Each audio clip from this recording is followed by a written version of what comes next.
Video start करने से पहले हम ये जान लेते हैं कि कंपनी रजिस्ट्रेशन क्यों ज़रूरी होती है। जब भी आप अपना कोई बिज़नेस स्टार्ट करते हैं तो सबसे ज़्यादा आपको फेस करना पड़ता है जो चैलेंज है वो ये कि आप अपने क्लाइंट को, कस्टमर को अपने ऊपर कैसे एतमाद दिलवाएं।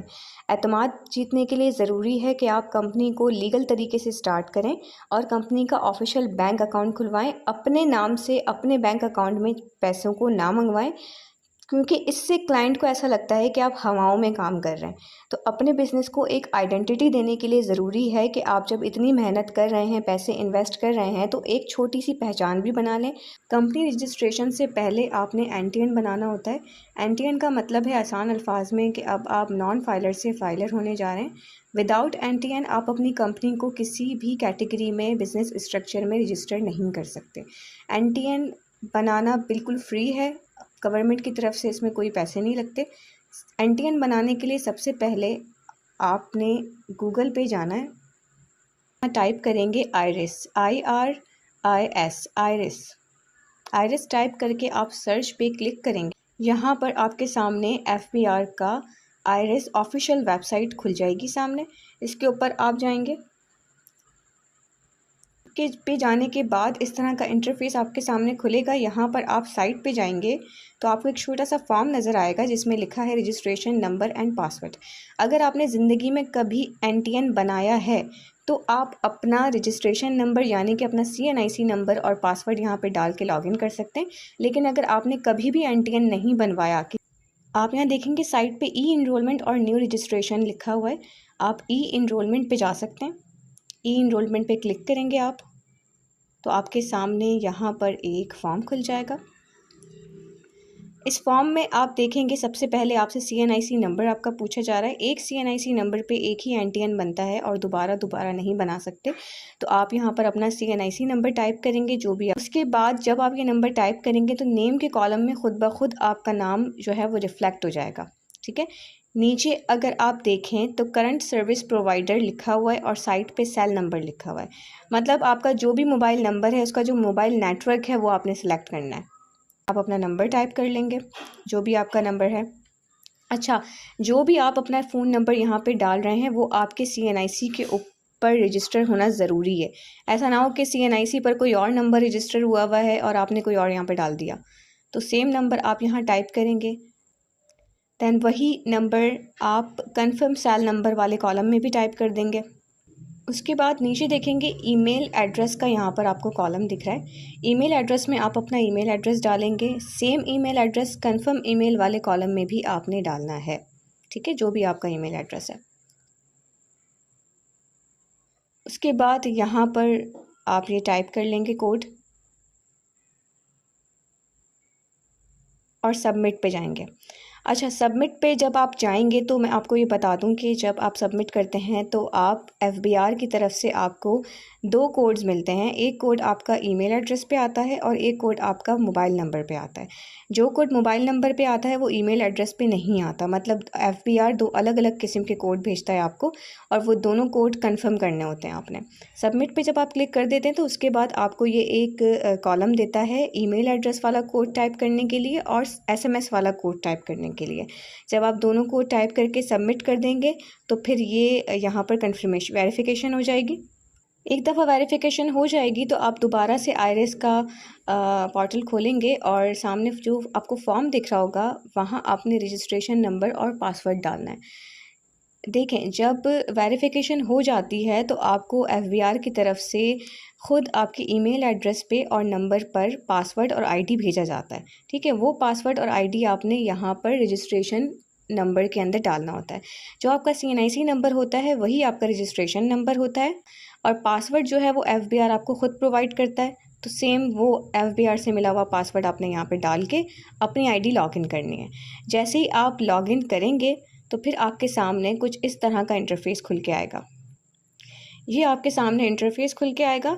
आपने इसको देख के बिल्कुल भी नहीं घबराना है। आप किसी भी टैब की तरफ ना देखें, जो आपका काम है सिर्फ हम उसकी तरफ जाएंगे। साइट पे आपको दिख रहा होगा होम के बराबर में रजिस्ट्रेशन। इस रजिस्ट्रेशन के कॉलम पे आप क्लिक करेंगे, टैब पे आप क्लिक करेंगे तो साइट में आप डायरेक्ट 181 फॉर्म जो साइट पे बना हुआ है, फॉर्म रजिस्ट्रेशन फिल मॉडिफिकेशन, इसके ऊपर आप क्लिक करेंगे और किसी चीज़ को आप नहीं देखेंगे।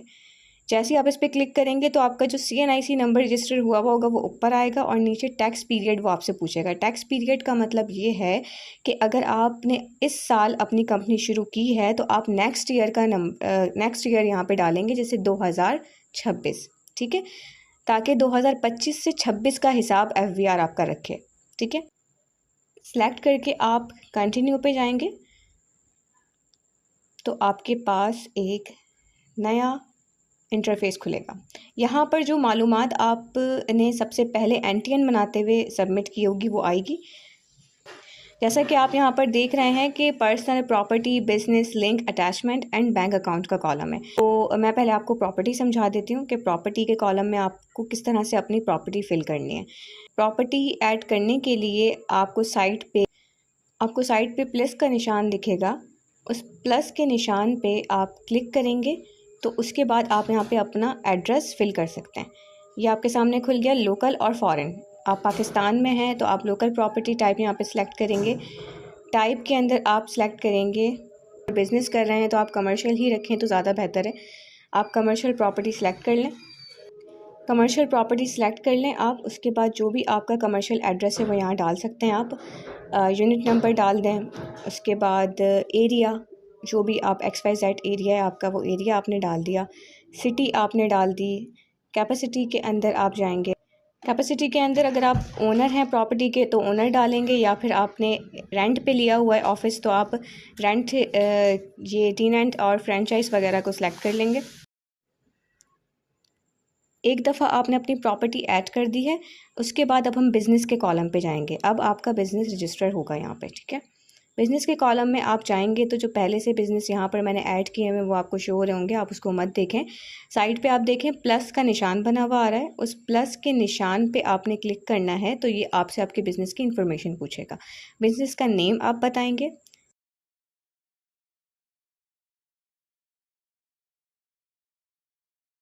बिज़नेस आपने कौन सी डेट से स्टार्ट किया है वो डेट आप सेलेक्ट कर लेंगे। उसके बाद कैपेसिटी आप सेलेक्ट करेंगे। आप बिज़नेस के ओनर हैं या पार्टनर हैं, जो भी हैं आप वो सिलेक्ट कर लेंगे। उसके बाद साइड पे आपको एक प्लस का निशान दिखेगा FED के बराबर में।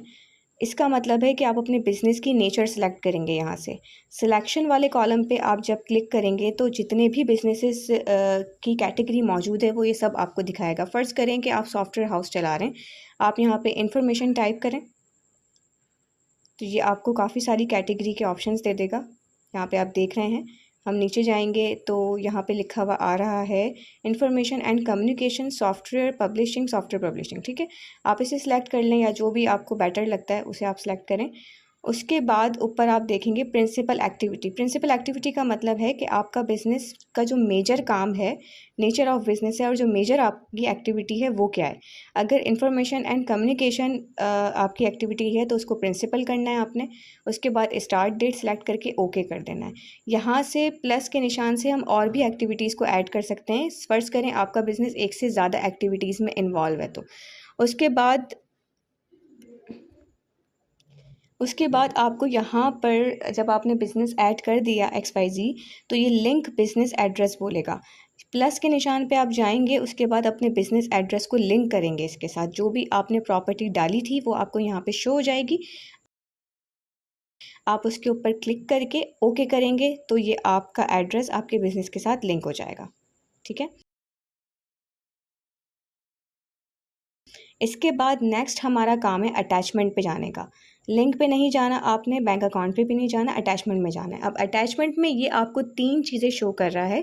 एक है एविडेंस विद 181, ठीक है। ये हमारा NTN है जो हमने सबसे शुरू में बताया था। इसको आप इस पे आप क्लिक करेंगे तो साइड में आपको प्लस का निशान दिख रहा है। प्लस के निशान पे जब आप जाएंगे तो आपने जो NTN डाउनलोड किया है अपने सिस्टम में, उस NTN को यहाँ पर आपने अटैच करना है, PDF फाइल को, ठीक है। यहाँ पर भी आपको प्लस का साइन दे रहा है, यहाँ से आप सेलेक्ट कर लें जो भी आपने डाउनलोड किया। उसके बाद आप ओके कर लें। ओके करेंगे तो ये यहाँ पर अटैच हो जाएगी फ़ाइल, ठीक है। दूसरा आपको ये ऑप्शन दे रहा है, ये है आपका एविडेंस रेंट एग्रीमेंट का, ठीक है। रेंट एग्रीमेंट आपने यहाँ पे लगाना है। अच्छा, रेंट एग्रीमेंट वही होगा अगर आपने फ़र्ज़ करें कि ऑफ़िस आप रेंट पे किसी से ले रहे हैं, तो रेंट एग्रीमेंट ओनर और आपके दरमियान जो होगा उसकी आप कॉपी यहाँ पे लगाएंगे पीडीएफ फॉर्म में। उसको आप स्कैन करके पीडीएफ में सेव करें और उसके बाद यहाँ पर इसको अटैच कर दें। जैसे यहाँ पे ऑलरेडी रेंट एग्रीमेंट मैंने पीडीएफ में अटैच किया हुआ है, ठीक है।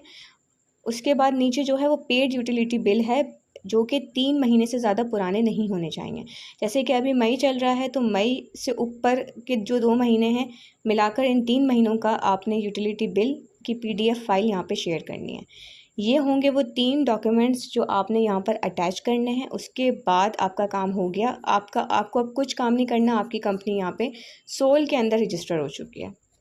सोल प्रोप्राइटरशिप के अंदर आपकी कंपनी यहाँ रजिस्टर हो गई है। पाकिस्तान में ज़्यादातर जो स्टार्टअप होते हैं या स्मॉल बिजनेसेस होते हैं वो सोल में ही रजिस्टर होते हैं। प्राइवेट लिमिटेड में जाने के लिए एक एडवांस चीज़ होती है, इसमें जाना भी बेटर है, वो भी हम आपको सिखा देंगे। लेकिन अगर आपका स्मॉल बिजनेस है या स्टार्टअप है तो इतने सारे झमेलों में पड़ने की ज़रूरत नहीं है। आप शुरुआत में सोल प्रोप्राइटरशिप के थ्रू ही अपना बिज़नेस स्टार्ट कर सकते हैं, क्योंकि उससे ये फ़ायदा होता है कि जैसे ही आपका बिज़नेस रजिस्टर हो जाता है, एनटीएन बन जाता है, तो आप किसी भी पाकिस्तान के बैंक अकाउंट में जाकर अपनी कंपनी का ऑफिशियल बैंक अकाउंट खुलवा सकते हैं। ऑफिशियल बैंक अकाउंट खोलने के लिए बैंक अकाउंट वाले आपसे एनटीएन मांगेंगे, कुछ चीज़ें मांगेंगे। तो आपका जैसे ही बैंक अकाउंट खुल जाएगा तो आपकी कंपनी को एक लीगल और एक ऑफिशियल आइडेंटिटी मिल जाएगी, ठीक है। अब ये आपने जो एनटीएन बनाया है, इसको आप अपने पास डाउनलोड कैसे करेंगे वो भी मैं आपको बता देती हूँ। यहाँ पर आपने बैक पे जाना है और दोबारा से ये आपके सामने आपकी प्रोफाइल खुली हुई है, इंटरफेस खुला हुआ है। साइड पे कॉर्नर पे आप देखेंगे राइट साइड पे एरो का निशान है, यहाँ आप क्लिक करेंगे तो आपको सर्टिफिकेट का यहाँ पे ऑप्शन दिख रहा होगा। सर्टिफिकेट के ऑप्शन पे आप क्लिक करेंगे और इसके ऊपर आपने टैब क्लिक किया तो ये आपको पीडीएफ फॉर्म में आपका एनटीएन जो है वो डाउनलोड करके दे देगा, ठीक है। इस एनटीएन को लेके आप जा सकते हैं किसी भी बैंक अकाउंट में और बैंक में जा सकते हैं और वहाँ पर जाकर आप अपना ऑफिशियल बैंक। तो आज हमने इसको बहुत आसान तरीके से सिर्फ़ और सिर्फ अपने टॉपिक पे रहते हुए कोशिश की है आपको समझाने की, कोई इधर उधर की बात नहीं की, ताकि आपका टाइम वेस्ट ना हो। नेक्स्ट वीडियो में हम आपको बताएंगे कि आप यूके में किस तरह से अपनी कंपनी खुद से खोल सकते हैं, ठीक है।